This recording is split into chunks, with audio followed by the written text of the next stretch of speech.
First British team to reach the final of the European Cup. Away we go for the 12th European Cup final. A team all born within 30 miles of Celtic Park triumphed with a vibrant attacking style. It's goal!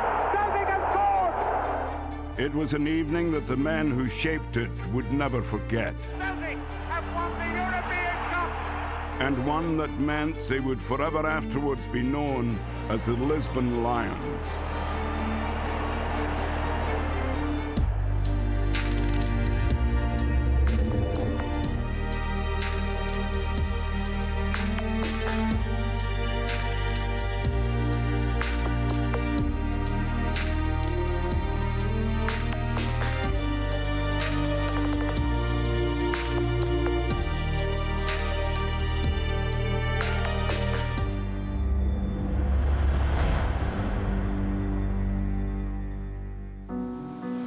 The early 1960s was not the best time to support Celtic, but all that was about to change. People always say the most crucial thing was Jock Stein arriving in March 1965. I pointed out that I got there in January 65. I don't know if that makes a great deal of difference. But I mean, up to that point, Celtic hadn't won a trophy since the 7-1 victory over Rangers 1957. But after just 2 months in charge, Stein sought to end that 8-year drought against Dunfermline in the Scottish Cup final. I think the team got together then. We're losing at half-time 2-1 in that cup final and come back and won 3-2.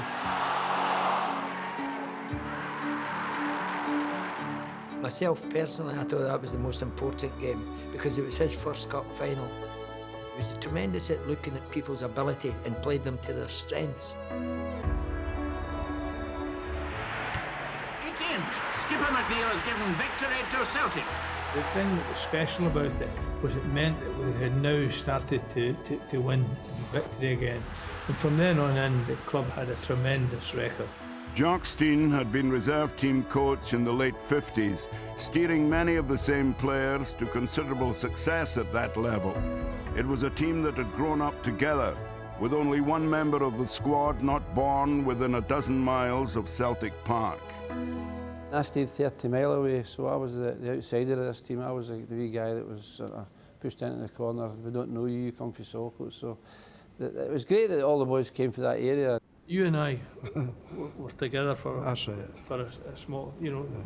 We came from out the same area as well. Just in the same area. So we used to walk up Springfield Road and get a bus. And yeah. I went to Bellshill, John went to Hollowtown. A bag of chips and that, you know. It was great. And we had always had that relationship. The 1965 Cup success was followed by the 1966 league title. Celtic were on the rise as the genius of Stein assembled their greatest ever side. He picked a team that was a team of experience and youth. Ronnie Simpson was quick as a tack. He was a great goalkeeper. He was terrific. The two full-backs were great athletes. He switched Tommy Gemmell from right back to left back. He brought in Jim Craig, who was a great defender, a young boy who had tremendous ability and strength. Billy McNeil and John Clark were just terrific. I don't think I've ever seen Billy losing the head in my life. John Clark was immense. The partnership was never a thing that was from the training ground. We just... No, that's right. It wasn't a kind of gift you had, knowing what each other were doing. Boy Murdoch and BERTIE AULD, there weren't two better midfield players in Europe than the two guys. They could challenge, they could score a goal. It's back to AULD. AULD tries one in. There's a goal! He had Bobby Murdoch, and then he played me at left midfield. He changed me from outside left to inside because he felt as if that I should be on the ball more and also a wee bit more creative. Murdoch was, as far as I was concerned, was the best player ever to play for Celtic. He was a general, he was a creative player, he was very strong, and what he was a leader. We had Jimmy Johnson coming into the team, who to me was the greatest entertainer. It was magnificent. It was utterly unbelievable. He had control that was magic. He was the best. And up front we had Chalmers, Hughes, Lennox. Good defenders, good midfield players, guys who could score goals, guys that were willing to run. Basically, we were a good team.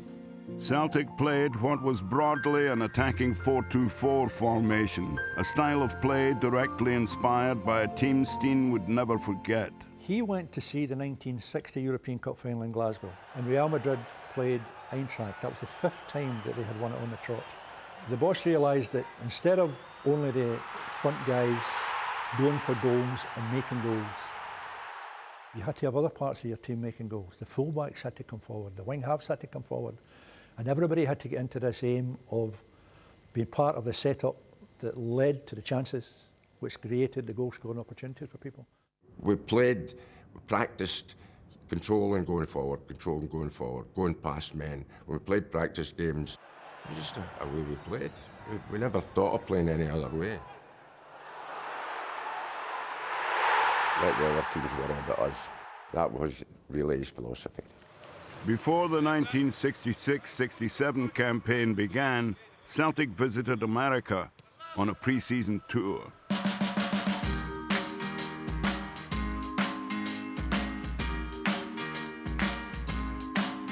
That was the most important thing that happened to us. Went away for 5.5 weeks, which teams just will not do now. It was just a long, long time. It was absolutely wonderful.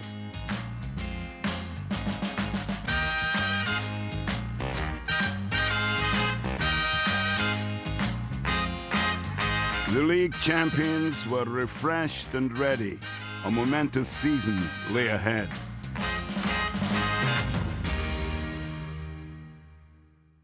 This can be a year that every one of us can remember, so let's make sure that each player helps each other. Make sure if somebody's having a bad game, somebody near him helps. The campaign began impressively. 2 trophies were won before the end of the year. Well, we won the League Cup, first of all, which in those days was played in October of the season. And then the Glasgow Cup, which in those days was quite an important competition because at one time you mainly met the other half of the Old Firm. And we'd beaten them in early around 4-0 and then we won the final. Celtic were chasing 3 more trophies. In the European Cup, they reached the last 4. Through the semi-finals and you're thinking, well, this is absolutely great. And who did we get? We get Dukla. On the 12th of April, Celtic tore apart Czech side Dukla Prague with a goal from Jimmy Johnston and 2 from Willie Wallace. It was a typically offensive performance. Dukla Prague in a semi-final, a good 3-1 win in the home leg, and then a pathetic 0-0 draw over there, and it was the only time, and even now there's some argument about it, did we really set out to defend? He never at any time tried to stop the game other than once in that European run, and that was against Dukla over there, and he never forgave himself for that. He says, never again do we do that, play with one man up. I crossed the halfway line once, which I think was quite rare for a fullback, an attacking fullback in those days, and as I crossed the halfway line, from the dugout I got 2 instructions shouted at the same time. One was stop, and the other one was keep going, so it was that kind of game, you know, so I was totally confused, you know. But we got a great 0-0 result, and all of a sudden, it's Lisbon, here we come.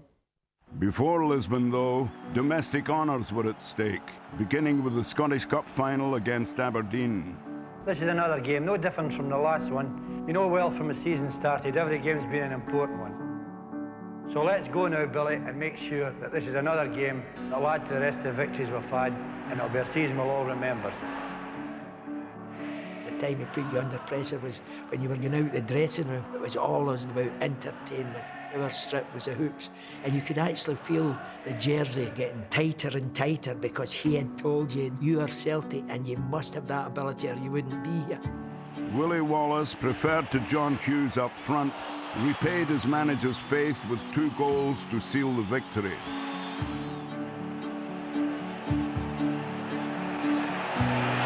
A 3rd trophy of the season for Celtic. Then, on the 6th of May, a match against the old enemy Rangers to decide the league title. The passion in both teams. Honestly, it was one of the great games because the Old Firm game, there aren't a better derby anywhere in the world. Jimmy Johnston was Celtic's saviour, scoring twice in a 2-2 draw. The point earned was enough to clinch the league.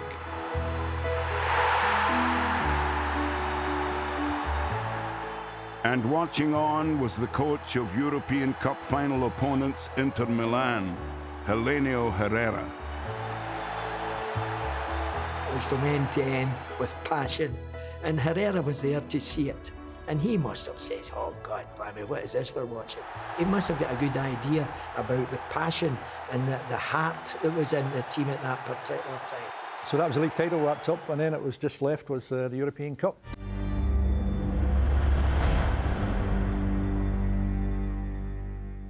The final would be played in Portugal's capital, Lisbon. For many people, that was the first trip abroad, 1967. Most people at that time were going on holiday locally, Britain, Isle of Man, Ireland. Celtic faced a daunting task. Inter Milan were the 1964 and 65 European Cup winners, and to beat them, Celtic would have to overcome the defensive master plan that was key to Inter's continental success. It was called Catenaccio. The plan was to stop their key players before then breaking ourselves. As a team, we played a lot on the counter-attack. Because we'd already won the European Cup, and because at that time you couldn't see many games on television, we wrongly thought that perhaps Celtic were just like a second division side. Celtic relished their underdog status. Fear, never fear. It was about our ability, because we were creative. And the most important thing is we had 9 match winners, we had 9 goal scorers, and we had so many creative players. We had front runners that were unselfish and chased paper on a windy day. The day before the game, he had training at the National Stadium in Lisbon, and it was a beautiful sunny day. We didn't know, but he knew that Inter Milan were in the terraces. Their players and their coaches were looking at us training. We asked our coach whether we could stay and watch Celtic train, and it was a massive mistake, because they had a completely different training session to ours. It was like a party. But Big Jock just had a carry-on training session. We just messed about, and it was very relaxed. It was a great build-up for the cup final. It was very, very relaxed. It was great. We had a really unusual moment the night before the game. Jock Stein wanted us out of the hotel for a while. A guy he knew called Brodie Lennox had a house. England were playing somebody at Wembley the night before we played on a Wednesday evening, and we watched the game there.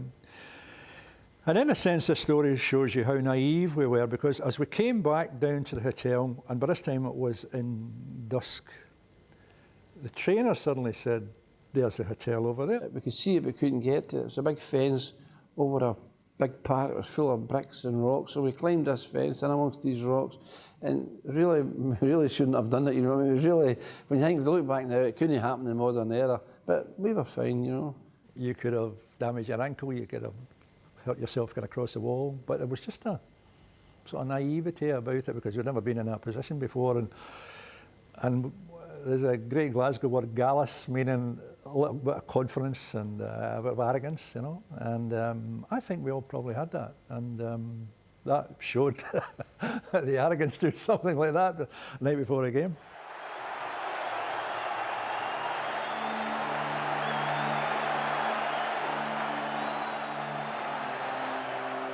Inter Milan, like all Italian teams, were Catenaccio exponents, and some idiot